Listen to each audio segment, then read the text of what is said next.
ലൈംഗികാതിക്രമ കേസിൽ വിദേശത്ത് ഒളിവിൽ കഴിയുന്ന JDS നേതാവ് പ്രജ്വൽ രേവണ്ണ ഇന്ന് തിരിച്ചെത്തും. ജർമ്മനിയിൽ ഉച്ചയ്ക്കുള്ള വിമാനത്തിൽ ബംഗളൂരുവിലേക്കുള്ള ടിക്കറ്റ് ബുക്ക് ചെയ്തു.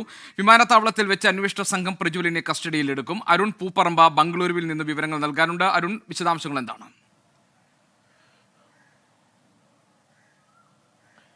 ഗോപികൃഷ്ണൻ, വിദേശത്ത് ഒളിവിൽ കഴിയുന്ന പ്രജ്വൽ രേവണ്ണ ഇന്ന് ബംഗളൂരുവിൽ തിരിച്ചെത്തുമെന്ന വിവരമാണ് ഈ ഘട്ടത്തിൽ പുറത്തുവരുന്നത്.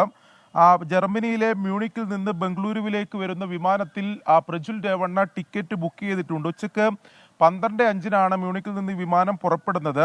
അർദ്ധരാത്രി 12:30 ബംഗളൂരുവിൽ എത്തുന്ന രീതിയിൽ ചാർട്ട് ചെയ്തിട്ടുള്ള വിമാനത്തിലാണ് ബിസിനസ് കോച്ചിൽ ഇത്തരത്തിൽ പ്രജ്വൽ രേവണ്ണ ടിക്കറ്റ് ബുക്ക് ചെയ്തിട്ടുള്ളത്. ഈ വിവരം അന്വേഷണ സംഘത്തിൽ ലഭിച്ചിട്ടുണ്ട്. അത് അന്വേഷണ സംഘം സ്ഥിരീകരിക്കുന്നുമുണ്ട്.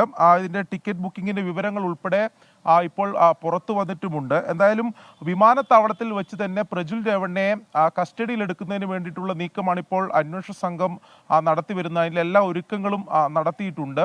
ഇപ്പോൾ ലഭിക്കുന്ന വിവരം അനുസരിച്ച് ഇത് സ്ഥിരീകരിക്കുന്ന വിവരമാണ് എന്നതാണ് അന്വേഷണ സംഘം പറയുന്നത്. പ്രജ്വൽ രേവണ്ണ ഇന്ന് തന്നെ തിരിച്ചെത്തിയേക്കും എന്ന് തന്നെയാണ് പറയുന്നത്. നേരത്തെ തന്നെ ഈ ദക്ഷിണേന്ത്യൻ സംസ്ഥാനങ്ങളിലെ തെരഞ്ഞെടുപ്പ് പൂർത്തിയായതിനു ശേഷം പ്രജ്വൽ രേവണ്ണ തിരിച്ചെത്തും എന്ന വിവരം നേരത്തെ തന്നെ പുറത്തു വന്നിരുന്നു. അതിന്റെ കൂടി അടിസ്ഥാനത്തിലാണ് ഇപ്പോൾ ഈ ഘട്ടത്തിൽ ഇന്നത്തെ ഈ വിമാനത്തിൽ ഇപ്പോൾ ഈ ടിക്കറ്റ് കൂടി ബുക്ക് ചെയ്ത വിവരങ്ങൾ കൂടി പുറത്തു വരുന്നത്.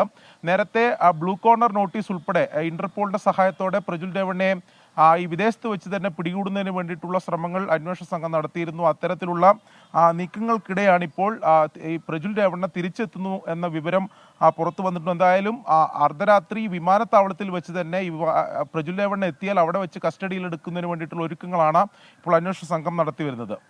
ഗോപികൃഷ്ണൻ. ശരി, അരുൺ പൂപ്പറമ്പയാണ് ബംഗളൂരുവിൽ നിന്ന് വിവരങ്ങൾ നൽകി.